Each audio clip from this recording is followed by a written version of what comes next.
Hello అందరికీ welcome back to my channel. ఈరోజు తోటకూర రోటి పచ్చడి ఏ విధంగా ప్రిపేర్ చేసుకోవాలనో చూసేద్దామండి. ఇక్కడ నేను తోటకూరని కట్ చేసుకొని శుభ్రంగా వాష్ చేసుకొని అయితే పెట్టుకున్నా. నెక్స్ట్ ఇక్కడ స్టవ్ ఆన్ చేసి కడాయి పెట్టి అందులో తగినంత ఆయిల్ పోసి 2 మీడియం సైజు ఉల్లిగడ్డలను అయితే కట్ చేసుకొని ఆ ముక్కల్ని ఇందులో వేసుకున్నానండి. బాగా కలుపుకొని కాసేపు వేగనివ్వండి. అండ్ నెక్స్ట్ ఇక్కడ పచ్చికారం ముక్కల్ని అండ్ వెల్లుల్లిని ఇందులో అయితే వేసుకోండి. కాసేపు కలుపుకొని బాగా వేగనివ్వండి.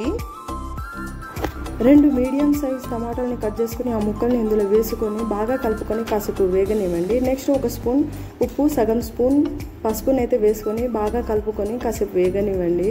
నెక్స్ట్ ఇక్కడ మనం కట్ చేసి పెట్టుకున్న తోటకూరని అయితే ఇందులో వేసుకొని మూత పెట్టుకొని ఒక ఫ్యూ మినిట్స్ వేగనివ్వండి. ఆకులో ఉండే వాటర్ తోటే వేగుతుంది. చూశారు కదా, ఆల్మోస్ట్ ఉడికిందండి.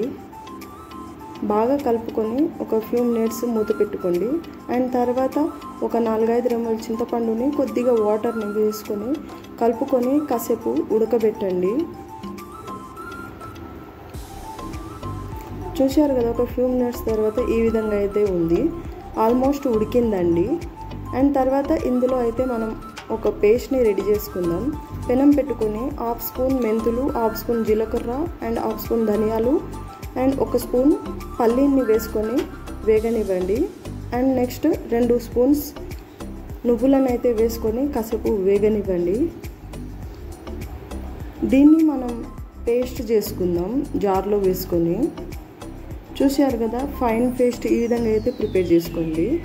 అండ్ ఇదే జార్లో మనం ఉడకబెట్టుకున్న తోటకూరని అయితే వేసుకొని పేస్ట్ చేసుకోండి. ఈ పేస్ట్ని మనం ఇప్పుడు పోపు వేసుకుందాం.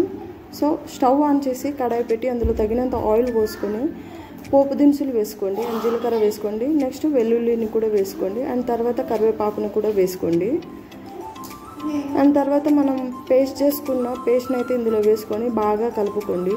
చూశారు కదా, ఎంతో టేస్టీగా తోటకూర రోటి పచ్చడి అయితే రెడీ అయిపోయిందండి. చాలా టేస్టీగా ఉంటుంది. దీన్ని మనం రోటీస్ మీద, చపాతీస్ మీద, రైస్ మీద కూడా తినొచ్చు. చాలా అంటే చాలా టేస్టీగా ఉంటుంది. మీరు కూడా ట్రై చేయండి. మీరు ట్రై చేసి ఎలా వచ్చిందో కమెంట్ చేయండి. చాలా టేస్టీగా ఉంటుందండి. తింటుంటే ఆహా, ఎంత టేస్ట్ అంటే అంత టేస్ట్ ఉంటుంది. సో మీరు కూడా ట్రై చేయండి. ఈ రెసిపీ మీకు నచ్చినట్లయితే లైక్ చేయండి అండ్ మీ ఫ్రెండ్స్ అండ్ ఫ్యామిలీకి షేర్ చేయండి. నా మరిన్ని రెసిపీస్ కోసం, వీడియోస్ కోసం నా ఛానల్ని సబ్స్క్రైబ్ చేసుకోండి. Thanks for watching.